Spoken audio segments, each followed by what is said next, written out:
en ecomedios.com. Seguinos en Instagram, @ecomedios. El tercer ojo, una mirada en positivo de la vida cotidiana y del mundo.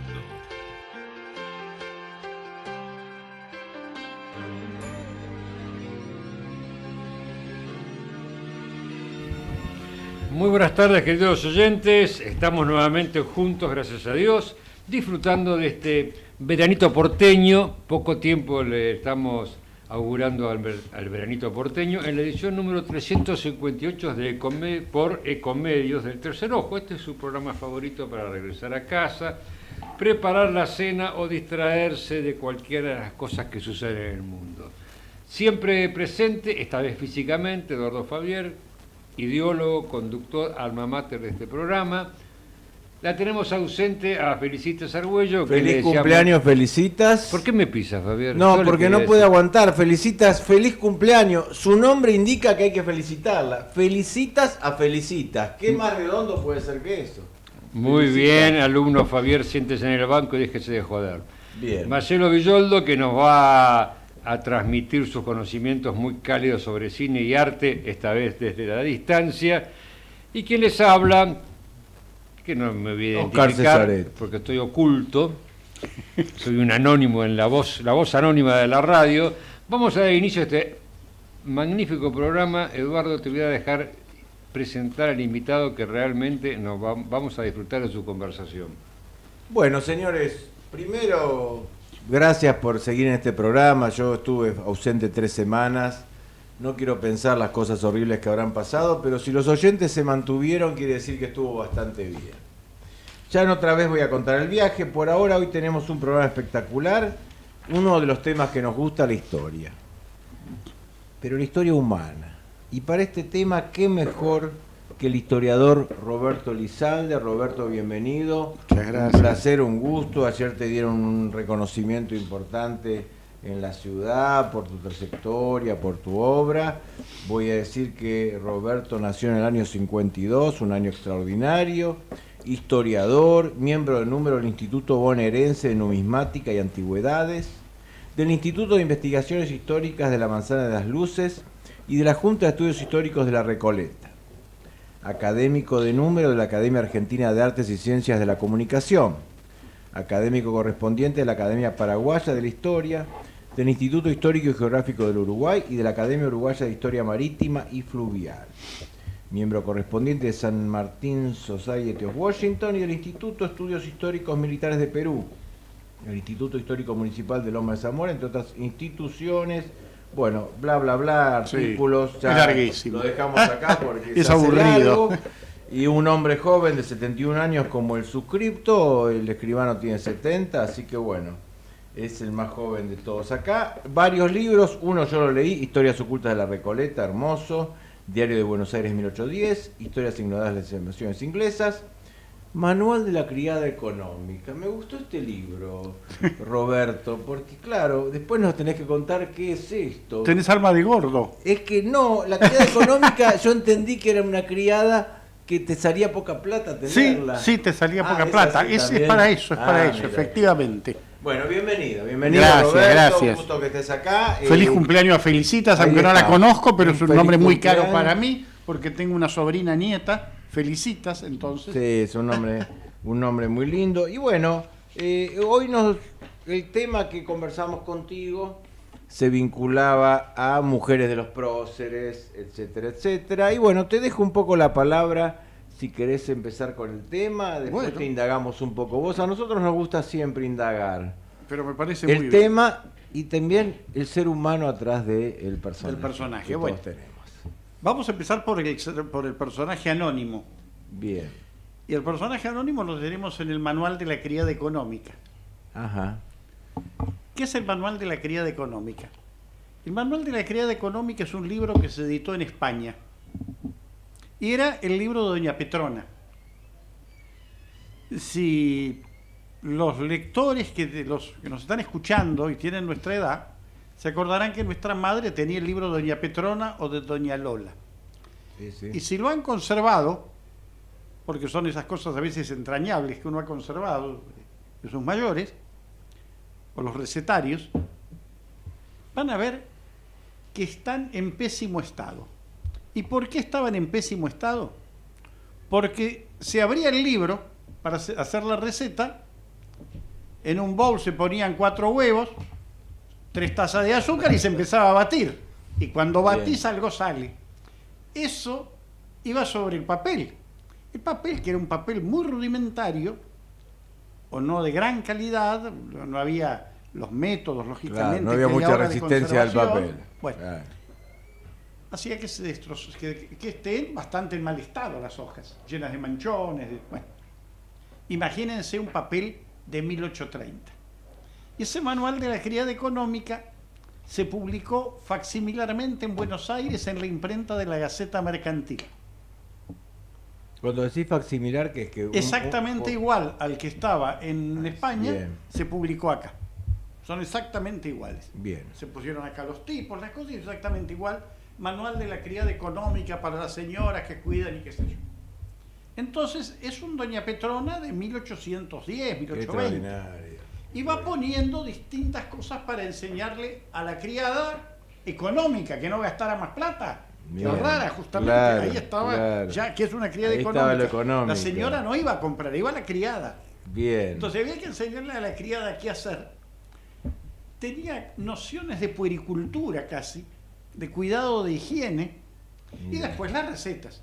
Lógicamente el cocido es el puchero, pero todo lo demás tiene una cantidad de cosas. Ese libro no había ningún ejemplar en Buenos Aires, se extinguieron todos. ¿Y por qué se extinguieron? Por una simple razón, por ese uso. Papel, un día esto, todo manchado. Se destruyeron. Bueno. Sin embargo, se salvó uno, que está en el Archivo General de la Nación. Y ese archivo y ese libro tiene un sello que no se puede ver de qué casa es, pero sí se sabe por su insignia, por lo que dice el sello y por lo que tiene escrito ovalado alrededor, pero no podemos decir si es Buenos Aires, Córdoba, de qué lugares. Era de la Compañía de Jesús, Mira. de los padres jesuitas. Mira. Que suponemos que los compraron los padres que vuelven acá jesuitas en la época de Rosas, el padre Majesté y demás. Y como ese libro se debía usar más o menos para saber, y como los jesuitas acumulaban un saber extraordinario, como bien lo conocemos, ese libro se conservó y no se perdió en esas tareas de cocina.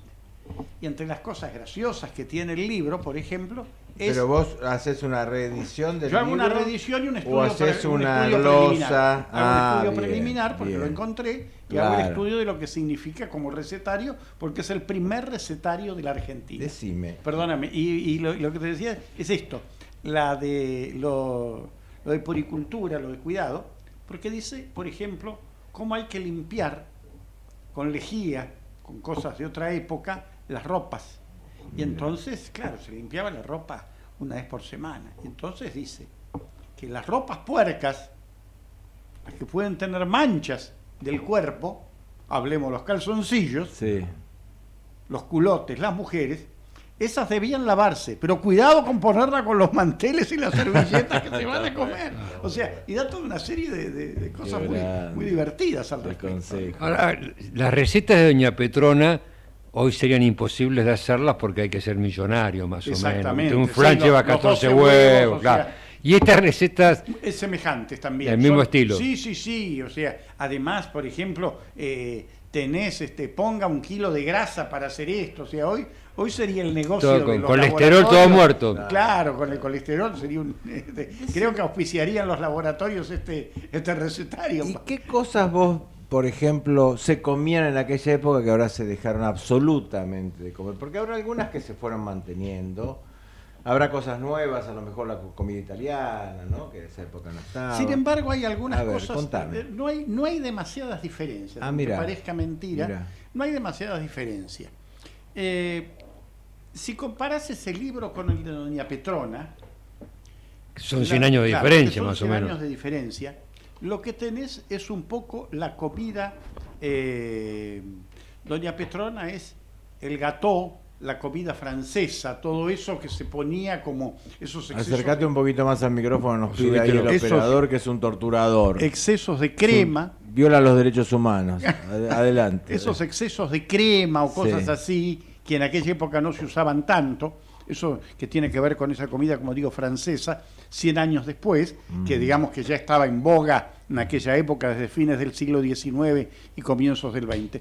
Pero el resto de las cosas, te habla de fideos, de tallarines, o sea, no exactamente como el de Doña Petrona, porque el de Doña Petrona tiene, a esas mismas cosas se le da el avance aluvional de una inmigración que te va agregando cosas allá preparados, y que no es que te los va cambiando, te le va poniendo otro gusto. O sea, hubo como otra una cosa. adición de una alimentos. adición, una mejoría. No una supresión, Claro, no hay nada que se comiera antes no hay que ahora nada se que diga, suprimió. al contrario, o sea, yo veo que hay cosas que los pasteles de carne, los distintos tipos de sopa, y lo que hay muchísimo, que eso se debe a la religiosidad.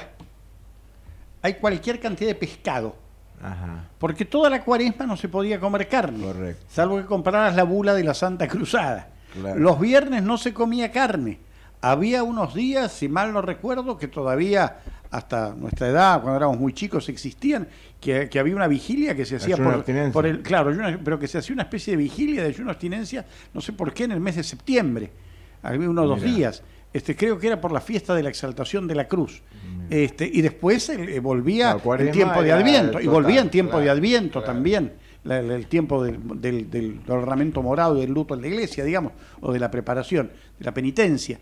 Entonces, había gran cantidad de pescado, ¿no es cierto?, con la diferencia que en España, en ese recetario, digamos, hoy el recetario no tiene ninguna diferenciación con lo que podemos consumir, pero claro, por ejemplo, te decía anchoas, y te imaginas que anchoas no había en Buenos Aires, porque, Obviamente. o sea, no estaba en el mar, pero Claro. España tenía el mar, o sea, había algunas cosas, algunos productos que no estaban, o que llegaban en las famosas barricas, o sea, había una barrica, un tonel, que venía, lo llenaban de anchoas, lo llenaban Con de sal, ¿no? Claro. y así llegaba, o sea, eran El cosas que bacalao, llegaban de otra me parece manera, el que bacalao, distintos tipos, o sea, llegaban de otra manera. Pero Nosotros comíamos bacalao, creo que y claro, el Viernes Santo, ¿no? sí, Era con una el tiempo que costumbre había de que aquella dejarlo época. lavado y Sí, en sí. remojo durante unos días. Tal cual, toda una preparación, Sí, ¿no? Porque sí, venía sí, como sí. petrificado. Sí, ¿no? sí, Una cosa así. exactamente.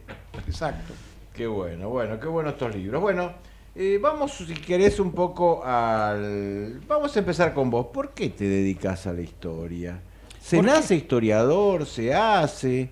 ¿Cómo es este tema? Porque sos Sí. historiador, te Sí, sentís sí, historiador. sí, Viene ya. un marciano y te pregunta, ¿usted qué hace? Soy Historiador. Bien. Profesión ¿Cómo- historiador. ¿Cómo nace esto, ¿Cómo nace? Roberto? ¿Cómo nace? Y bueno, de chico, yo ayer lo dije en la legislatura, yo era el menor de todos, vivía con mi abuela materna, rodeado de tíos abuelos por parte de los hermanos de mi abuela materna, tías abuelas por parte de mi abuelo materno, al que no conocí. Mi abuela paterna murió cuando yo era ¿Tu relativamente familia chico. en qué año vino, más o menos? Mi familia viene en 1800, una rama viene en 1840 y pico, Claro. y se casa con gente que ya estaba, otra rama viene en 1870, y la última, los Elizalde, los vascos, viene, el último que viene, que es mi abuelo vasco, que viene en el 70 y pico, en 1907, perdón. Y mi abuelo hablaba siempre, por ejemplo, de Ustaris, del pueblo, ahí donde iba, la escuela de los frailes, que salía y había un castillo, decía, una casa impresionante debía ser, donde vivía ahí un señor que escribía y que venía a la escuela. Y tenía un personaje que me había dado mucho que hablar, de la nariz larga. Y claro, era Rostán, nada más ni nada menos, y era Cyrano de Bergerac. Qué bárbaro. Entonces, o sea, tenía otra tía, una hermana de mi abuela paterna, que una mujer, todas eran personas muy cultas que leían mucho. Y entonces, y con un gran conocimiento, y entonces todo eso lo fueron asimilando y contaban las cosas tan naturales que uno las vivía. Entonces, te hacía tener interés y demás. Y con los años, bueno, ya tuve la suerte de tener maestros de la talla del padre Furlong, Raúl Molina, gente como Miguel Ángel Cárcano, Roberto Levillier, o sea, el capitán Burcio, Augusto Rodríguez, o sea, gente eminente realmente bueno, y después por los 80 mucho más, ya, bueno, tu padre, uno de ellos, que en la Junta de Flores hizo una gran tarea sobre la historia de la ciudad. Dentro de la historia, ¿qué es lo que más te gusta? Mira, a mí me interesa la historia social, puntualmente. ¿A qué le llamamos historia social? Historia social, yo siempre digo, es lo que vive la persona. Yo los invito a ir un día, tomemos, no sé, Libertador, una avenida ancha, nos reunimos una tarde de un viernes, de un sábado a las 8 de la noche y decidimos caminar tranquilos por una vereda y volvemos por la otra y partimos de Pueyrredón y Libertador.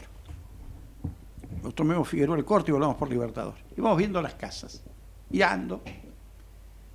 Y si de tener un grabador que pueda leer la mente, vamos caminando los tres mirando. Seguramente de cada cosa que vemos habría una novela. Porque por una ventana vemos un matrimonio mayor que está mirando televisión ahí en un primer piso, o no sé, o que viene ella y le acerca un whisky, que están ahí sentados, y ya nos hacemos la idea de matrimonio. Vemos dos muy elegantes de nuestra edad, que sale con la mujer, y decimos, y esto así van a un casamiento, ya te imaginas todo. Y ves el otro chico esperando, y este está esperando a la novia, y los otros 4 reos que están en la puerta, y estos van a salir de juerga, y están organizando tal cosa, y el otro que viene transpirado, y este viene de jugar al fútbol. O sea, tenemos una historia, nos hacemos de cada personaje que vemos casi, nos hacemos un personaje. Entonces, nosotros que tenemos una historia, que no digo que se haya enseñado mal, pero se enseñó como de bronce, ¿no es cierto? Le fuimos poniendo bronce al hombre. A mí me interesa esa vida social del ser humano, lo que era. Por ejemplo, San Martín fue un hombre riquísimo, riquísimo. Pero en su momento se dijo que era pobre y la gente sigue repitiendo que era pobre. Pensemos lo que era Buenos Aires en 1821. Un señor que había estado en Europa y que venía acá, esto era, ¿qué lo podía asombrar? Sarmiento, cuando va al Palacio San José, que ve que Urquiza tenía agua corriente, dice, ahora sí me siento presidente. Lo recibe con claro, todos los escolares. Claro, formando, con la formación, con los claro, gauchos, con su ejército, con todo. O sea, pensá que en 1808 Liniers mandó a hacer un pozo, un aljibe, porque no tenía aljibe ni agua propia, el fuerte, la casa de gobierno. Entonces, en 1821, cuando viene un diplomático norteamericano a Buenos Aires, John Murray Forbes, amigo de John Quincy Adams, que era el presidente, después en ese momento el secretario de Estado, y que había estado en Europa, escribe un diario de lo que le pasa todos los días. Digamos, a este señor, ¿qué le podía impresionar de lo que veía acá? Poco. Y a la semana, a los 10 días de estar, claro, si nos escucha alguno, ya estaba haciendo negocio. Mira, ya estaba buscando la forma de... Dice, hoy lo he conocido a don Antonio José de Escalada, el hombre más rico de la ciudad. Es suegro del famoso general San Martín. Mira. Y el hombre más rico. A la muerte, que muere a los pocos meses Escalada, después muere Remedio, su mujer, su hija. Bueno, y San Martín hereda la parte que le correspondía. Y San Martín había tenido una excelente administración de su dinero. Era un hombre de una gran austeridad. No demostraba su riqueza. Un tipo austero, digno para vivir, un soldado formado en el estoicismo, no venía de una familia rica, no había conocido el lujo, sabía lo que era cuidar. Y un buen día, la gente dice, no, porque San Martín dijo que de no haber sido por el Marqués de Aguado había muerto en un hospital. Bueno, pero San Martín estaba en una casa. Dice que había muerto en un hospital cuando no estaba la familia ahí, cuando no tenía quien lo atendiera. Le toma la peste, como se decía en aquella época, a la epidemia de cólera que hubo en París. Y el que no tenía que lo atendiera iba al hospital, que eran las casas públicas, que era el Hotel Dieu, como le dicen los franceses al hospital, la casa de Dios, la casa para todos, para amparar a esta gente. Bueno, y este Marqués de Aguado, que era un banquero, que era un economista, un hombre que sabía, bueno, si nosotros tenemos un amigo que es economista, además él había sido ministro de Fernando VII en España, sabía el movimiento de la banca y de las cosas, bueno, si nosotros tenemos un amigo economista y nos dice, mirá, vos ponés 100.000 pesos, claro, que vas a tener una renta de 20.000 haciendo esto, o comprar acciones de esto, de aquello y de lo otro, y somos austeros, vamos a hacernos de un patrimonio bastante importante. Bueno, entonces, pero eso no le quita ni le agrega a San Martín ser rico o ser pobre. Lo que agrega acá de fondo es justamente que siendo rico tenía esa actitud de sencillez, de no ser un tipo con alaraca, ¿no? Y hizo una vida espectacular por los recuerdos que hay. Belgrano nació en la mayor riqueza y murió en la mayor pobreza. El padre Belgrano era riquísimo y él murió en la mayor pobreza. Negocios en el exterior. El padre de Belgrano traía cosas acá, era un negociante, traía negros. Era un negociante bastante pícaro. Sí. Nuestro amigo, el doctor Pesaresi, le mandamos ha escrito, un gran saludo. Ayer estuvimos con él. Y el padre de Belgrano era bastante pícaro. Y además, en su momento, el padre de Belgrano, prueba de esa picardía, es que siendo un hombre tan rico, al administrador de la aduana, el gobierno le exigía que llevara un fiador para el nombramiento. Y el padre de Belgrano dijo, y si yo le salgo de garante a en la aduana me va a ir bien, no me van a jorobar tanto. Y le fue fiador. Y este tipo, digamos, clavó a Dios y María Santísima, empezando por el padre de Belgrano, y ahí vino la quiebra de él. Que vino la quiebra, estuvo preso, o sea, pasaron las mil y unas, y Manuel fue allá, eso Pesaresi lo ha estudiado largamente, ¿no? Que dejar Salamanca y después terminar en Valladolid. Sí. Tengo una pregunta. Me cuesta arrancar, ando con mal de regulación, por lo visto. Grietas históricas, grieta actual. Hay gente, viste el discurso, hay que superar la grieta, pero la historia argentina no es una continuidad infinita de grietas. Mira, la definición que yo tengo de la historia, de lo que yo he leído, que es bastante, siempre digo que uno de los grandes problemas que por lo menos que yo tengo, si me piden a mí es, mira, venía a dar una conferencia, venía a hablar sobre San Martín, y bueno, sí voy, listo, y decís, mira, no sé, vamos a hacer una conferencia, y te invito, no sé, porque yo estoy en el colegio de escribanos, por decirte, porque es tu profesión. Y venía a dar una conferencia de San Martín. Y bueno, ¿y qué? Habla de San Martín de lo que quieras.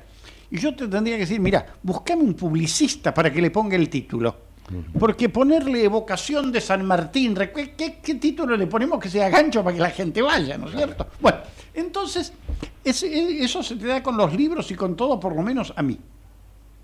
Y de lo que he leído en mi vida, para afirmarte lo que vos has dicho, para mí el mejor título, y es un libro excelente que lo recomiendo, es el de Vicente Gonzalo Massot, que se llama Matar o Morir.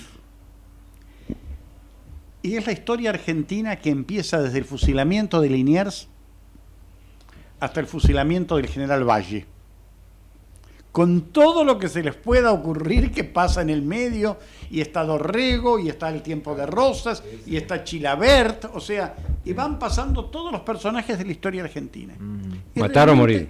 Tenés ahí la respuesta a tu pregunta, esa grieta, porque la grieta llegó a extremos terribles, ¿no es cierto? Sí, claro. Que era la vida o la muerte.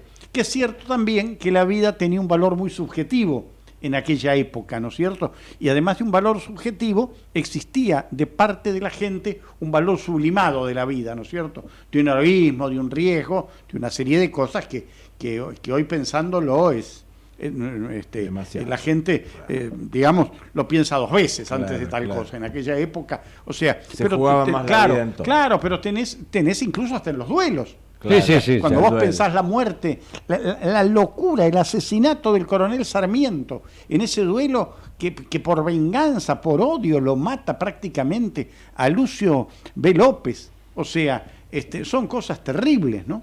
O sea, no hablo de otras cosas. O sea, el hijo de Florencio Valera murió en un duelo, pero murió en un duelo en otras circunstancias, que bueno, que lo leíste en mi libro, presuntamente por una deuda de juego, que lo llevaron, lo mataron y hicieron figurar un duelo, vaya a saber. Pero me refiero...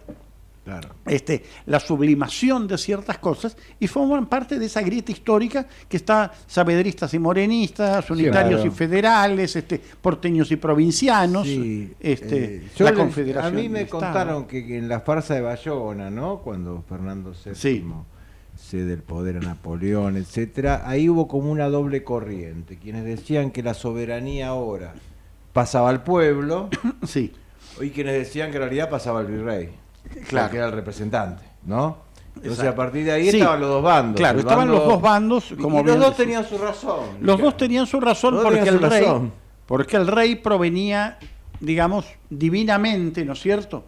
Y el pueblo todo lo tenía a Dios por encima y lo respetaba, estaba esa posición. Y la otra posición, como bien decís, es la del pueblo que decía yo doy también el poder. Claro. Que son las dos. En España estaban las juntas. Claro, entonces, pero acá que había virrey decían no. Exactamente, nos tiene que gobernar una junta. Pero además había un decreto muy grande por la monarquía. Por ejemplo, en 1810, en el mes de junio, es muy interesante ese libro Diario de Buenos Aires, 1810.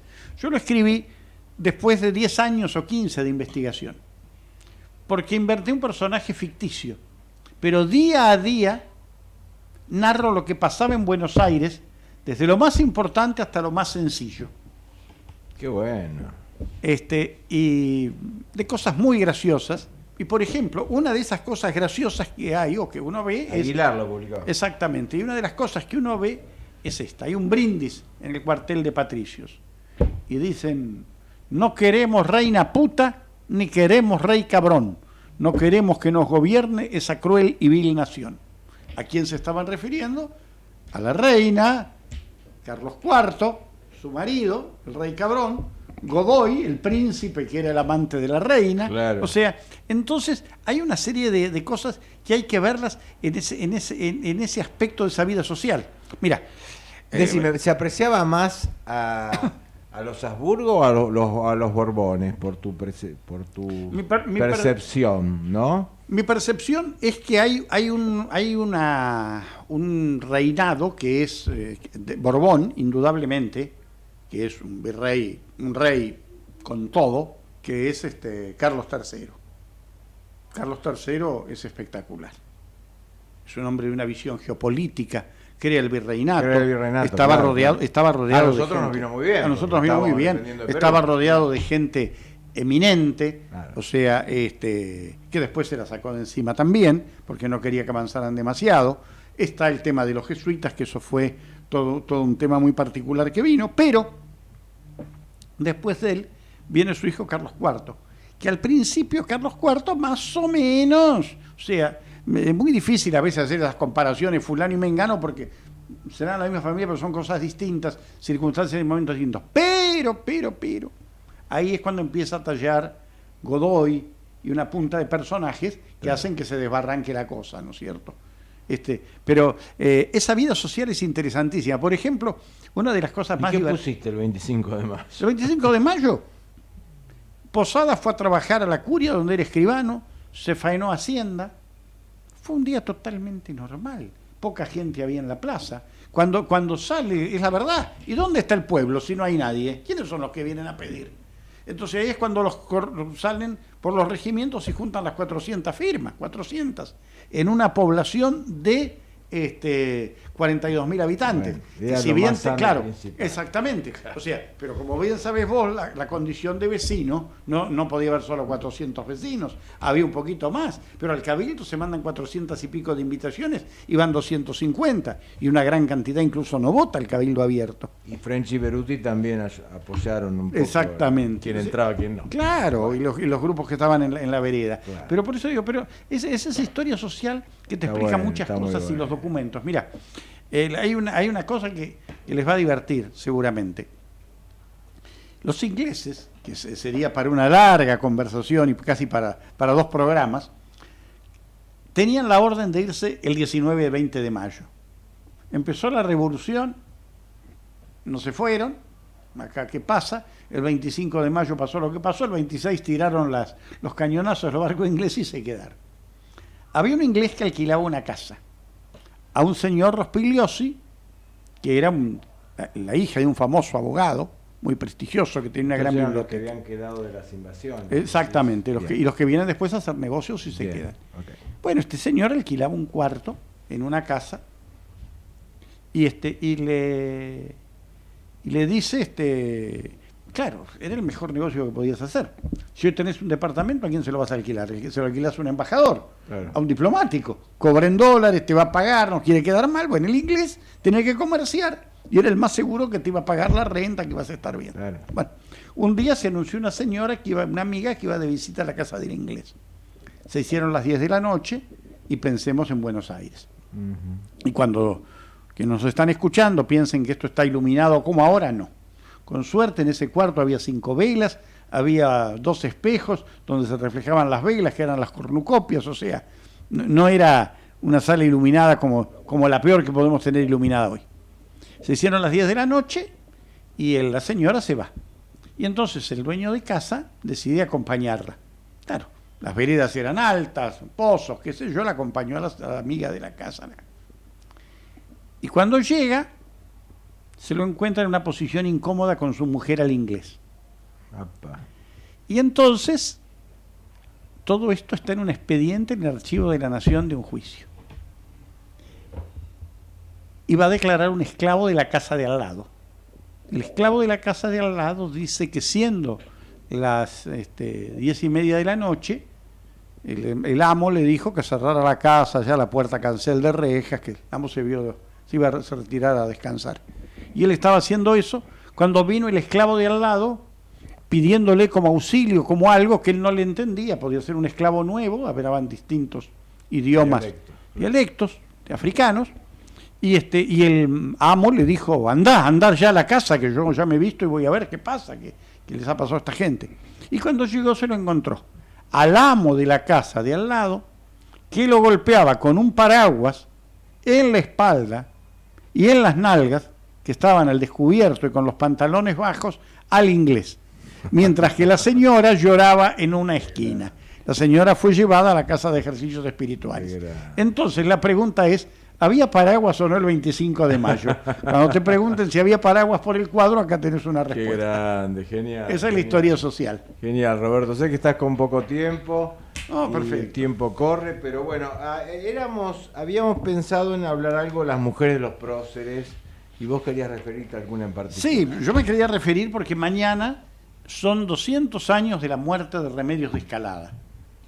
Remedios de Escalada, la mujer de San Martín, creo que a estas mujeres de estos hombres hay que rescatarles lo que es mantener un hogar. Ajá. Porque esa gente se iba de campaña y cuando volvía, ellas quedaban acá con los hijos, con todo, cuidándolos, manteniendo la casa. O sea, digamos, ese sentido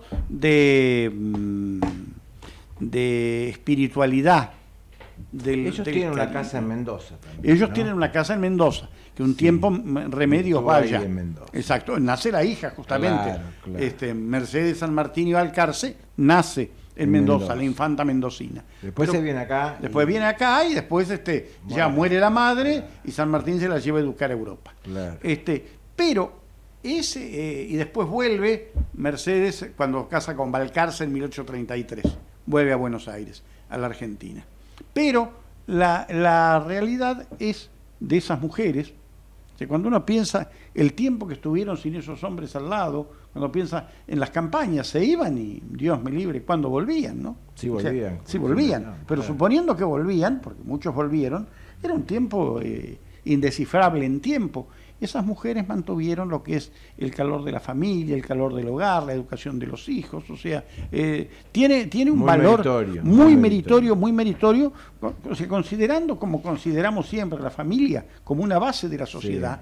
Sí. Esa tarea de esas mujeres ha sido prácticamente olvidada y desconocida. O sea, se habla de las patricias argentinas porque donaron un sable, un fusil, que con todo esto estamos de acuerdo, pero también hay otro valor que a veces no se tiene en cuenta y que es importantísimo, ¿no? o que se preocuparon de cosas increíbles, algunas de ellas Remedios no pudo por razones de salud, que se muere, que haber llegado a cierta edad, pero haber sido una de las fundadoras de la Sociedad de Beneficencia, con Mariquita Sánchez, con las escuelas que se fundaban, con los colegios que había y que regenteaban y que controlaban. Contanos algo de Mariquita que te haya llamado la atención o que por ahí no sea tan conocido. Mirá, Mariquita es un personaje espectacular porque Mariquita, imagínate vos que ella empieza en 1800... También es un matrimonio con diferencia de edad. Claro, exactamente, ¿no? El primer matrimonio con Thompson, pero además la oposición de los padres, del padre de ella, después la madre. ¿Lo lleva a tribunal? Lo lleva, sí, fue a los tribunales, o sea, Sobremonte, el virrey, dio autorización, estuvo en la casa de ejercicio. Estuvo en la casa de ejercicios, él se disfrazaba de aguatero para entrar a ir a verla. Entonces, Mariquita desde 1800, prácticamente 1804, hasta 1868 en que muere, ocupa casi más de 50 años de la vida argentina con un papel preponderante. Sus cartas, o sea, claro, lo conocía Rosas porque eran del mismo grupo y le decía, te haces la francesita, Rosas, y él le contestaba, vos Juan Manuel esto, o sea, y me fui porque no quiero estar cerca tuyo, o sea, es un personaje excepcional y además rodeada de jóvenes que tenían una visión de ella, un respeto por todo lo que había vivido, por lo que conocía, por sus lecturas, lo que era su casa acá en la calle Florida, donde hay una placa que espero que no se la hayan llevado de bronce, muy linda, lo que era en la calle El Empedrado, que salía por Sarmiento y que salía por San Martín, donde ella alquilaba cuartos, donde hubo una escuela de música en su momento. Bueno, fue una mujer excepcional realmente. ¿Thompson había venido por las invasiones? ¿O? No, Thompson estaba acá. Thompson estaba acá, su padre y su madre, y eran medios emparentados allá arriba, por primos segundos o terceros. Pero bueno, ella enviuda de Thompson y después al año se casa con Mandeville, que era menor que ella, que era el francés, el representante de Francia acá, con el que tiene hijos también. O sea, una figura excepcional y además uno ve las fotos y no era muy agraciada, ¿no? Pero debía tener un encanto muy grande y alguna cosa que una gran personalidad quizás, sí, ¿no? pero alguna cosa que hasta despertaba la libido, porque Sarmiento dice más o menos que cada vez que la veía a Manuelita tenía una erección, a Mariquita tenía una erección o cosas así, en un recuerdo que tiene de ella, o sea, y en ese momento era una mujer de 72 años, o sea, ¿viste? Claro. Pero, o sea, qué figura, con la inspección de los colegios, con los chicos, con todo. Mariquita fue una mujer excepcional en la vida argentina. Bueno, tenemos que ir cerrando este bloque. Danos un mensaje final, Roberto, a ver, vinculado o al que le guste la historia, cómo empezar o por dónde verla, cómo interpretar la historia el oyente, un consejo, un libro de historia, no sé, alguna cosa que a vos te parezca interesante como predicador de la historia, ¿no? Yo les aconsejo 2 o 3 cosas. La primera, o sea, las sugerencias, mejor dicho, busquen los libros de los viajeros, que son muy interesantes, porque son las memorias de una época y describen esa sociedad, como las memorias de viajeros o de Mansilla. Cuando las memorias del Jan Mansilla, sus recuerdos de la infancia son una maravilla. Busquen eso, léanlo y van a ubicarse en el tiempo histórico, porque hay que ubicarse en el tiempo ese. Cuando yo conté la historia de esta del Paraguay, todo lo ve iluminado y se imagina la sala, y ojo, estaban, pero menos que a media luz, como dice el tango, ¿no? Claro. Bueno, entonces por eso vale la pena, recomiendo leer los libros de viajeros, las memorias de mucha gente. Y como libro, lo segundo, que es un personaje muy interesante, es rescatar, en tiempos de grieta, y hablando de mujeres, rescatar la biografía del doctor Miguel Ángel de Marco, Manuelita Rosas, que salió hace muy poco. Bien. Y que es una maravilla. Miguel Ángel de Marco, siempre ha sido un hombre muy equilibrado desde ya como historiador, pero me refiero, nadie puede decir que haya tenido simpatías hacia Rosas. Y escribe una biografía de su hija que es una maravilla.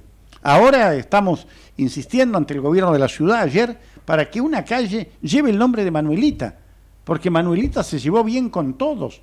Hay una carta de Urquiza donde dice, si le puedo hacer algún bien a esta señora hay que hacérselo, y recomendando que se le ayude a Manuelita. Entonces, creo que ese tipo de cosas son las que contribuyen con sus lectoras también a superar ciertas grietas extremas, prejuicios ¿no es cierto?, de lo que estábamos tratar hablando. de sumar. Exactamente. Qué lindo, Roberto. Bueno, mil gracias. Otra vez te vamos a molestar. Pero estaremos acá porque y no es esto nos ninguna quedó molestia. mucha cosa pendiente. Pero nos quedó para varias cosas. Bueno, más. con esto entonces vamos a un intermedio, no sé con qué música. Vamos con la Pachamama. No llores Pachamama, más. No llores más, que tuvimos el día de la Pachamama ayer y tomamos todos la caña la con famosa boca. caña. Bueno, nos vamos con esto. Hasta luego.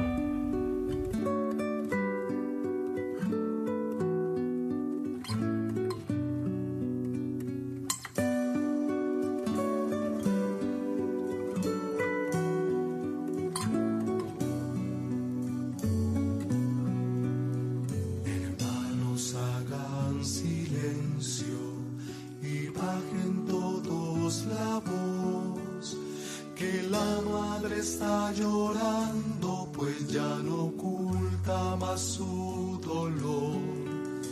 Que la madre está llorando, pues ya no oculta más su dolor. Sus lágrimas van corriendo por sus mejillas hacia el mar y arrastran todo a su paso. Pachamama, deja de llorar. Y arrastran Ecomedios.com AM1220. Estamos con vos. Estamos en vos. American and Merit Hoteles. Primera cadena hotelera argentina. 3, 4 y 5 estrellas. Más de 20 destinos de Argentina y el Cono Sur. Aprovecha el código promocional Puro Branding con el 10% de descuento para los hoteles American Córdoba Park, American Executive Córdoba, American Buenos Aires Park, Merit San Telmo y American Executive Mendoza Hotel hasta fin de año. No válido para fines de semana largos. American and Merit Hoteles. Espacio cedido por la Dirección Nacional Electoral. Voy a gobernar para el pueblo. Jesús Presidente, Humberto Tumini, Senador Nacional Buenos Aires, lista 41, azul y rojo, libres del sur. Soy Juan Carlos Neves, un veterano de Malvinas que del Senado trabajará para construir un país como Dios manda. Espacio gratuito asignado por la Dirección Nacional Electoral. Juan Carlos Neves, precandidato a Senador Nacional por la provincia de Buenos Aires, Alianza Unión Celeste, lista 506, línea celeste. Basta de fracasos populistas. Volvió la libertad para quedarse. Volvió la UCD. Andrés Pasamonti, presidente. Pamela Fernández Margaride, vicepresidente. Lista 20A, UCD. La vida es el primer derecho humano. No al aborto. Votá por las dos vidas. Claudio Benchaluti, diputado provincial, Partido Celeste. Lista 320, provincia de Buenos Aires. Espacio gratuito asignado por la Dirección Nacional Electoral. En las PASO necesitamos tu voto. Marcelo Raval, presidente. Patricia Aurones, vicepresidenta. Lista 92, política obrera. Informate en ecomedios.com. Seguinos en TikTok, @ecomedios1220. El tercer ojo, un programa hecho por profesionales que no buscan cambiar el mundo, sino solamente encontrar su sentido. Volvimos para alegría de ustedes, esto es lo importante. Ahora llega el momento de la cultura, el momento del arte, el momento de tener lo que uno está haciendo para escuchar qué recomendaciones tenemos para este fin de semana, para mañana, y de quién va a ser. Tenemos el audio, los comentarios de Marcelo Villoldo, otro no puede ser, ocupa todo el arte en el tercer ojo. Adelante, estimado productor, conductor, moderador. Gracias, Marcelo. Y operador. Adelante, Hoy en el Marcelo. espacio de arte y cultura, recomendaciones acá en el tercer ojo por Ecomedios, en este espacio que un oyente o una oyente lo bautizó como ocio creativo, vamos a irnos por el lado del cine y también tenemos una recomendación del teatro. En materia de cine, hace 2 semanas hablamos de la película Barbie y junto con Barbie se estrenó Oppenheimer, la última película de Christopher Nolan. Esta película está basada en el libro Prometeo Americano, El triunfo y la tragedia de J. Robert Oppenheimer, escritos por Craig Bird y Martin Sherwin. Es una biopic, es la historia del creador de la bomba nuclear. Y en el momento en que se estrenaron, fueron dos grandes estrenos a nivel internacional. Greta Gerwig, la directora de Barbie, dijo, vamos a hacer una movida marketinera, vamos a hablar del Barbieheimer. Y esta movida, ella salió a decir, les recomiendo que vayan primero a ver Oppenheimer. ¿Para qué? Para ver la historia de este hombre, la creación de la bomba nuclear, la tristeza del efecto que produjo en Hiroshima y Nagasaki, y después relájense viendo Barbie. Bueno, nosotros en el programa ya recomendamos Barbie, después nos queda pendiente que nos cuente Felicitas que sus hijas iban a ir a ver la que opinó sobre la peli, ella y sus hijas, a ver la reacción. Y hoy venimos a recomendar Oppenheimer. Esta película es la última película de Christopher Nolan y tiene una particularidad. ¿Por qué? Porque está filmada, vamos a dar una cuestión técnica para entender por qué. Está filmada en una combinación de fotografía de película de gran formato IMAX, de 65 milímetros y 65 milímetros, que incluye por primera vez secciones en fotografía analógica en blanco y negro IMAX. ¿Qué quiere decir esto? Que es recomendable que vayan a verlo al IMAX, la pantalla más grande que tenemos en nuestro país, ahí en North Center, frente a Unicenter. Yo la vi ahí, se las recomiendo mucho. Si es su primera experiencia, si ya han ido, sabrán dónde sentarse. Si es su primera experiencia, siéntense lo más atrás que puedan para aprovechar esa magnitud de alcanzar todo, la pantalla y, por supuesto, los títulos que tenemos que ir leyendo, ¿no? Porque recomiendo, nunca hablamos esto en el programa, pero por supuesto que recomiendo ver las películas en el idioma original con subtítulos, para aprovechar el idioma utilizado por los actores y las actrices. Bien, volvamos entonces. Dijimos que está basado en un libro, es la historia de Robert Oppenheimer, y este protagonista, quien se pone en la piel en todo sentido, es Cillian Murphy. ¿Y por qué digo en todo sentido? Porque se demacró corporalmente al punto tal, dijo por ahí, que comía una almendra por día para poder bajar de peso y mostrar cómo queda su cuerpo a lo que se exponen, ¿no? Muchas veces los actores y las actrices, para mostrar cómo estaba en el último tiempo este hombre consumido por lo que fumaba bueno, y el estado en que estaba en ese momento de su vida, porque acá lo que estamos viendo es el ascenso de él, la selección para el programa, el proyecto Manhattan, que él va mostrando desde su rol de científico, las charlas que tiene con Albert Einstein, el desarrollo de la bomba, y después los dejo a ustedes y los interpelo si llegan a ir a verlo, a ver qué les genera, si es que sobre el final él siente culpa por lo que terminó haciendo, por ver el sentido, ¿no?, que tuvo esta bomba, para qué fue utilizada, que él no pudo frenar, o al menos es lo que muestra la historia, y que cuando se entera para qué le iban a usar, y hay una escena genial donde esta película tiene dos grandes cosas a destacar: los efectos especiales, la música.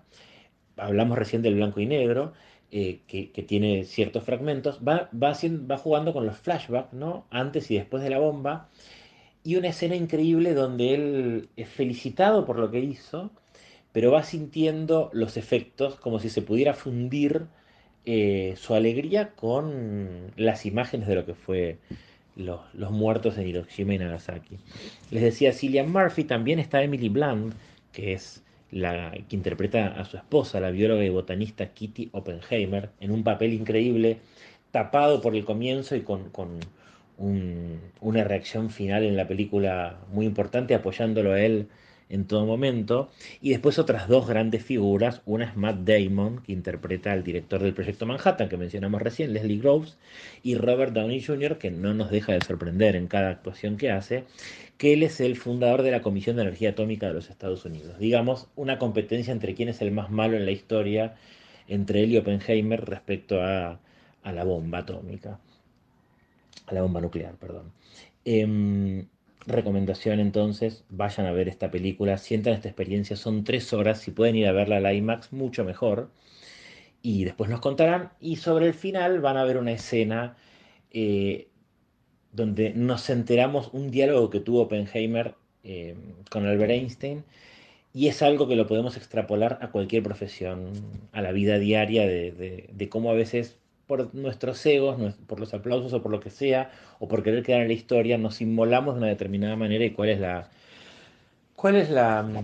reacción que tiene la historia frente a eso con nosotros. Bien, nos vamos a otro extremo ahora, nos vamos a otra película que se estrenó la semana pasada, que se llama Nuestra venganza es ser felices, se estrenó en el Gomón. Miren qué interesante, eligieron la fecha obviamente especialmente para esto, en la semana del 24 al 30 de julio, que fue la Semana Internacional de Lucha contra la Trata de Personas. En el año 2013 la Asamblea General de las Naciones Unidas declaró el 30 de julio como el Día Mundial contra la Trata de Personas, con el fin de concientizar sobre esta problemática tanto a la sociedad como a los gobiernos.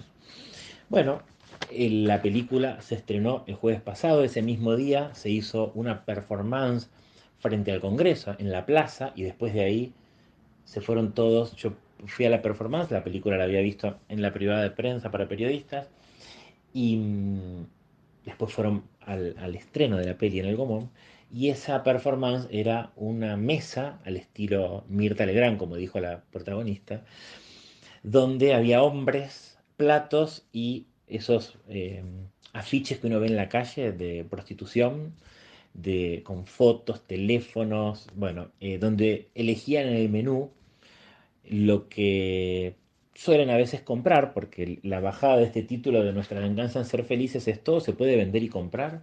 ¿Y por qué hicieron esta performance? Porque la película es un documental donde el cuerpo, más que la película que hablamos antes, el cuerpo está puesto en todo sentido por Sonia Sánchez, una mujer que de chica, de adolescente, nació en Chaco y cuando era adolescente viene a Buenos Aires para, como ella dice en la película y con posterioridad a la función que tuvimos posibilidad de escucharla, ella migró pensando que iba a progresar, su mamá le dijo no hace falta que te vayas, pero ella dijo acá nos morimos de hambre, acá no tengo trabajo, entonces me voy a Buenos Aires, va a trabajar con cama adentro, trabaja unos meses, pide un aumento, que no se lo dan, la despiden y termina en la calle. Y luego de 5 meses de hambre y frío, comienza a ser prostituida en la Plaza Miserere. Encuentra otro aviso, ese otro aviso la lleva un poquito más lejos, a Río Gallegos, a un aviso que decía, buscamos moza, pagamos bien, claramente no era para ser moza, y termina en una de las 5 redes de tratas más importantes de Santa Cruz, y está ahí 5 años. Ella misma confiesa en el documental que no recuerda cómo logró escapar de la red, terminar nuevamente en Buenos Aires, y a partir de esa rabia, en lugar de usarlo, digamos, de manera negativa, deprimirse o hasta quizás suicidarse, lo explota dando charlas TED, que pueden entrar a YouTube y verlas, Sonia Sánchez se llama ella, y también escribir. Escribió un libro que menciona ahí en la película, que se refiere a la esquina donde suele ser la prostitución, en la que, bueno, se venden estos cuerpos, ¿no? Ella dice, no es una elección ser puta, sino que estamos sometidos a torturadores prostituyentes, no puede decir que no, al punto de perder la identidad y preguntarse quién soy. Bueno, ella titula uno de sus libros La esquina como un campo de concentración a cielo abierto. Y lo más lindo que escuché en ese documental de parte de ella es que dice, yo quiero ser una mujer libre, autogestiva y desendeudada. Por eso el título de este documental es el cierre, cuando dice hermanas, nuestra venganza es ser felices. Por eso le ha puesto este hermoso título que es dura la película, pero luminosa a la vez. Como le gusta preguntarse a Eduardo, ¿el final es feliz? Y el final es feliz porque ella de la pantalla la podemos ver y sabemos que está en esta lucha diaria. Bueno, y les dije que siempre traigo una recomendación más, y esa tercera recomendación en este caso es una obra de teatro. La obra se llama Mi hijo solo camina un poco más lento. Es una pieza croata de Ivor Martinic, que hace 9 años que está en cartel, ha ido rotando, ha empezado en el Off, ha ido a Calle Corrientes. Yo de hecho vi una única función que hicieron el mes pasado, un domingo a la mañana en el Astros, y ahora vuelve por 8 funciones este domingo, 6 de agosto, a las 12, los 8 sábados siguientes, a las 12 del mediodía, en timbre 4, en México 3554. ¿De qué trata esta obra? Es la historia de Branco el día que cumple 25 años. Branco padece una enfermedad degenerativa y no vamos a enterarnos del todo por qué terminó en una silla de ruedas. Y en el medio va a estar mamá y papá, van a estar los abuelos, va a estar la tía, el marido de la tía y el hijo de esa tía, el primo de Branco que vive afuera y que supuestamente triunfa por vivir afuera y que le vaya bien. Branco tiene una hermana que tiene una amiga, él va a intentar un noviazgo con esa chica, con la amiga de la hermana, y todo eso va a suceder en un escenario con muy poca escenografía, donde todos los escenarios, digamos, van cambiando a lo largo de ese mismo escenario, es decir, si estamos en una casa, si estamos en la plaza, y va a haber un narrador que va a andar por caminando y contándonos y narrando partes de esta historia. Y lo más interesante, que me encanta que el vivo del teatro me interpele, lo más interesante es que cuando ustedes lleguen no van a encontrar un telón y esperar a que se levante, sino que van a verlos interactuando a los actores y a las actrices de toda esta troupe de familiares que van a estar hablando. No sabemos si forma parte es una coreografía o se están contando a qué hora, en qué medio de transporte vinieron al teatro para llegar a las 12, a qué hora se levantaron, si tomaron mate, si o un café con leche, o si vinieron en taxi, subte o colectivo, con lo cual no sabemos, y me encanta eso, me encanta, y hasta en la función en la que yo estuve, uno de ellos, el narrador, Branco, interactuó y nada, me preguntó si era mi primera función, mi primera vez que la veía, porque había gente que ya la estaba viendo por tercera o cuarta vez de lo que pude escuchar. Déjense sorprender en esto, en esta historia de ese hijo que camina solamente un poco más lento, que es la defensa de la madre, y todo lo que van a tener los familiares ahí. Bueno, estas son las recomendaciones de esta columna de Ocio Creativo esta semana. Nos vemos la semana que viene con más arte y cultura. Muchas gracias, Marcelo. Bueno, nos vamos, llegó la hora con Hace Calor de Calamaro. Gracias por todo, hasta la próxima semana.